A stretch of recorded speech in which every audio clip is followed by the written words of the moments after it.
So we now know what positions you might consider standing for, and it would be good to explore these roles in a little more depth.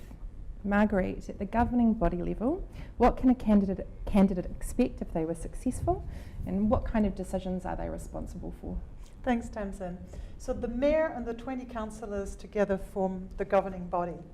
And the governing body is responsible for making the big picture strategic decisions that affect the whole of Auckland. The very first thing that they do is they decide on the 30-year vision for Auckland, which we call the Auckland Plan, which really sets the long-term direction for our city. And then they also decide on strategies, so like the waste minimization strategy is an example, or the economic development strategy. So these are the big strategies that really are going to guide the investments and the decisions that our body does is to adopt bylaws. So some examples might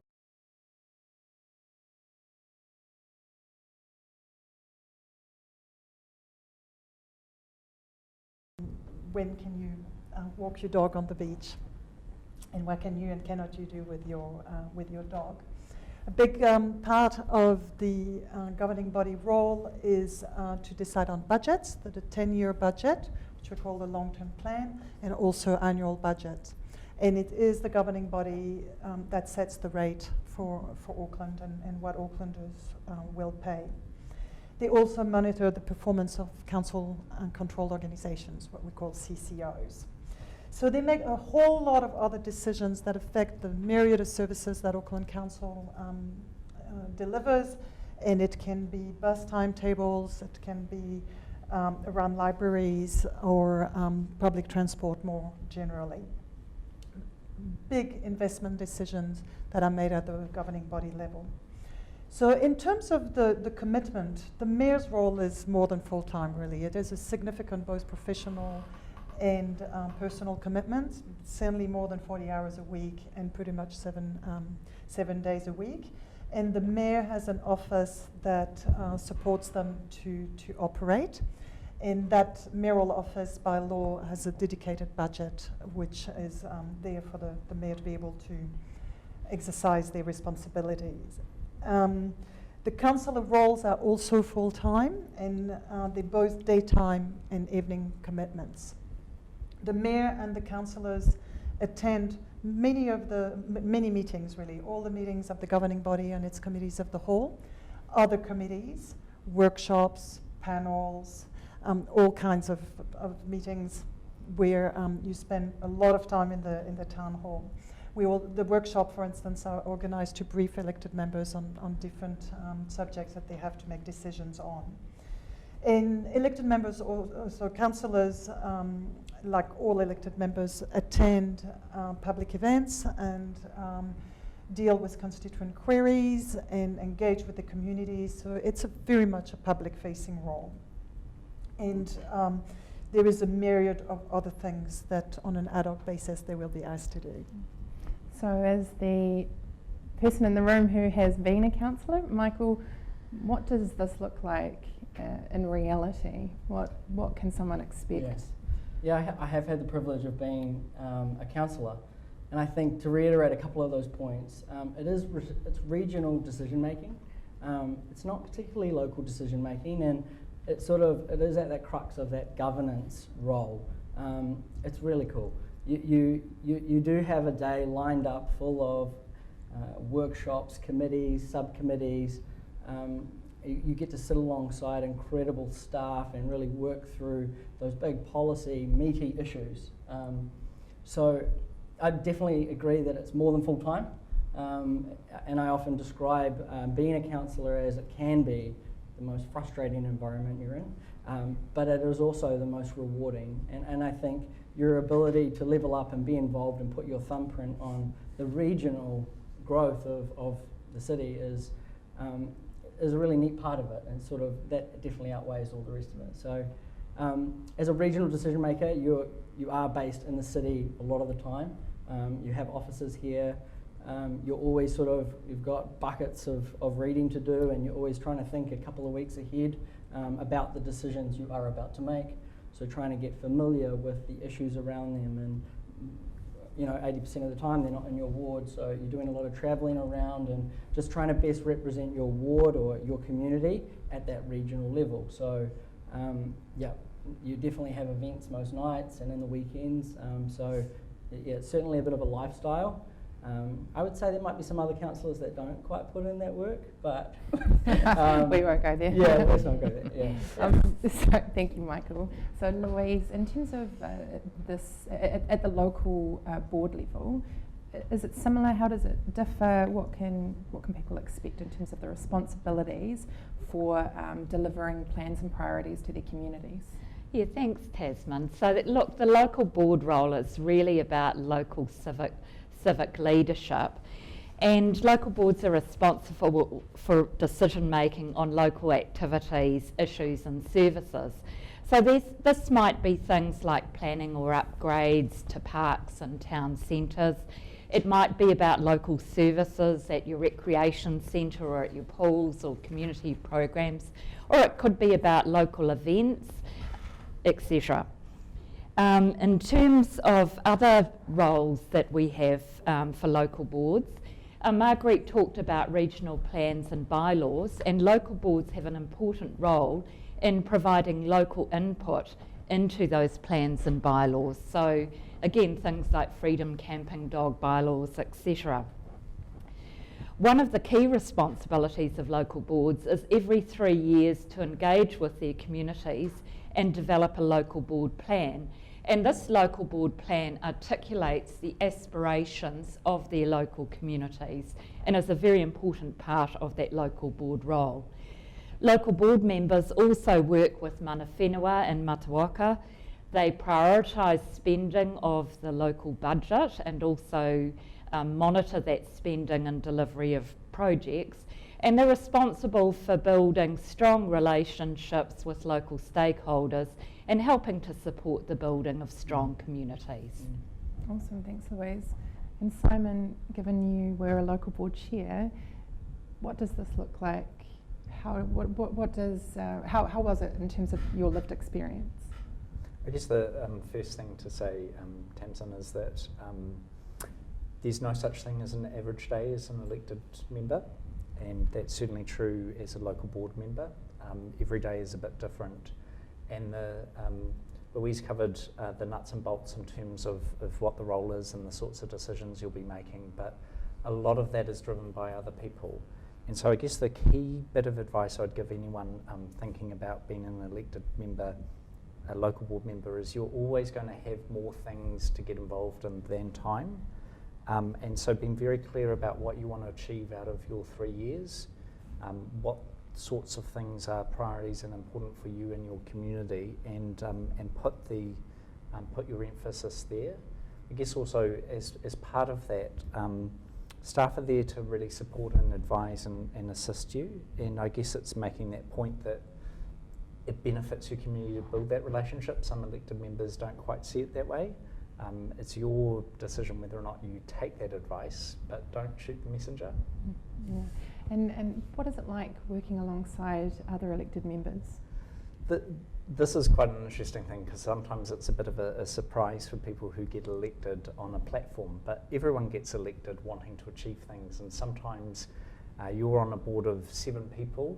Everyone's been elected for different things, and it takes a majority of people voting for that to achieve what you want to achieve. So the best thing that you can do is build relationships with your colleagues, work together on what you have common ground on, play issues, not people, and then you'll get things achieved. It doesn't. You don't get anything out of your 3 years if you're constantly just one vote in the wilderness. So working with colleagues is really important.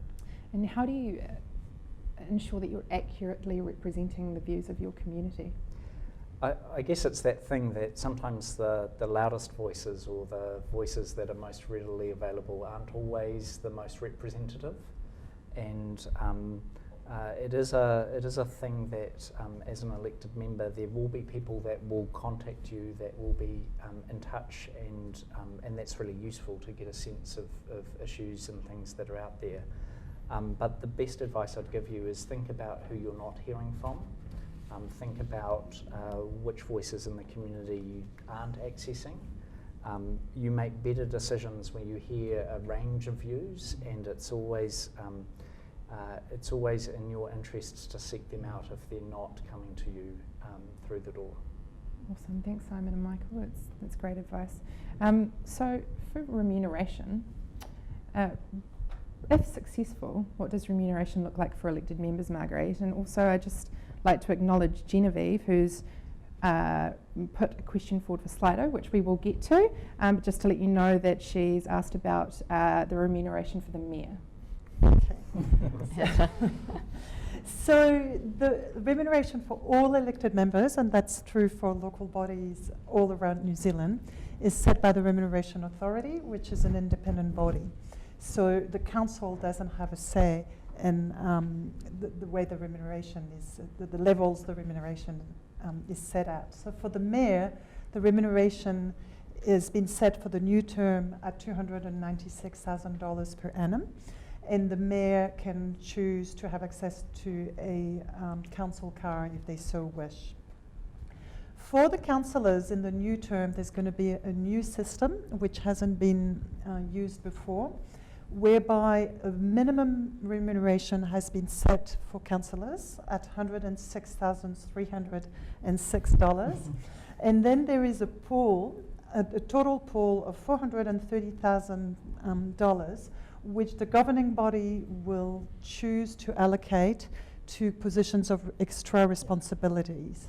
And that includes the deputy mayor, it includes all councillors if they want to allocate more to each councillors, and also positions like the chairs of the committees of the whole, and other positions of the responsibility that they might choose to allocate extra remunerations for. So that's going to be a new system.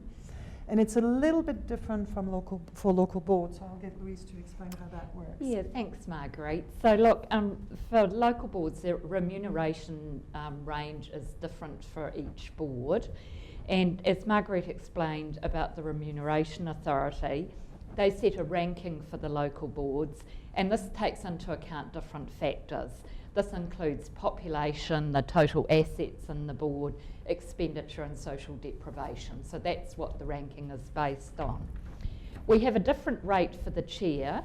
The deputy chair receives 60% of the chair's remuneration, and local boards receive 50% of the chair's remuneration. So for the new term, the remuneration of the chairs will range between $85,000 to $99,000, and for members, the figure is between $44,000 to $49,000. Now, look, I'll just also note for Waiheke and Aotea Great Barrier, the rates are lower because they have a smaller population. So that's basically the remuneration for the local boards. And Marguerite, do they receive additional reimbursement payments for the work that they're doing as an elected member? So the Remuneration Authority also set up the rate of some other expenses that can be reimbursed. The most obvious one is about transport costs, so whether it's public transport or the use of your car.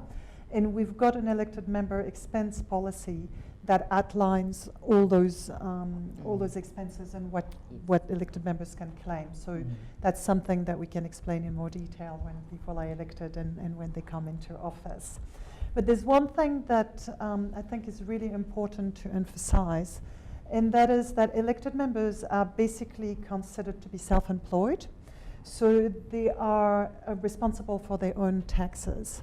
So it's really important if you're elected that you get some financial and tax advice, because you will have to cover your own taxes and you will also have to cover your ACC levies. So don't get caught. If you get elected, get advice and get ready. Okay, Marguerite, we also have a question here from Sarah via Slido. Kia ora, Sarah. Why is remuneration so poor? This role requires strategic expertise and a huge time commitment. So obviously the councils do not have a say in how the remuneration is set. This is decided by the Remuneration Authority. They have done a very thorough review of remuneration throughout the country over the last 18 months, and they have established the rates based on what they believe is fair remuneration, but also taking into account the fact that they consider that being an elected member is a commitment to your community. And they set the remuneration of the Mayor of Auckland as the biggest role in local government, and they use the role of an MP as a benchmark, and from there just decided the ranking of all the different roles. But there is definitely a consideration that a service to your community comes into the role. Absolutely. So in terms of the support that people can expect to receive if they are elected, what does this look like for elected members? So first of all, for all elected members, both governing body and local board, we've got a program called Kurakawana, and that is the elected member development program. So it comprises a very comprehensive induction program, so which really helps the elected member to come on board, and then ongoing professional development over the 3 years of the term. And the other thing that we do for elected members is we give them a phone and a computer if they so wish, and so there's also training and support on how to use that technology. So for the governing body, the mayor and the councillors have an office in the CBD in the Auckland Council House on 135 Albert Street. And there are, so as I explained, the mayor has their own office which supports them, but the councillors are supported by a team of dedicated advisors, which we call the Councillor Support Advisor Team. And they do everything from diary management and help with email, as well as constituent query, advice, research. So they work very, very closely as the right hand of their councillor. And it's important to realize that the council staff as an organization exist to support the elected members make decisions. So we are here to provide advice and support so that they can exercise their governance role. And so the whole organization is geared towards providing advice. And Louise, what does that look like for local board members? Yes, so local board members have a local board office which will be based in their local community, and they have a dedicated team that actually helps support them as well. So that team works really closely with them and helps them in fulfilling their role. As Marguerite said, the organisation itself, the wider organisation of Auckland Council, also provides specialist advice and support to local board members, and we also have the local communications team also provides that support as well. So quite a range of people that are helping provide that advice to local board members and support.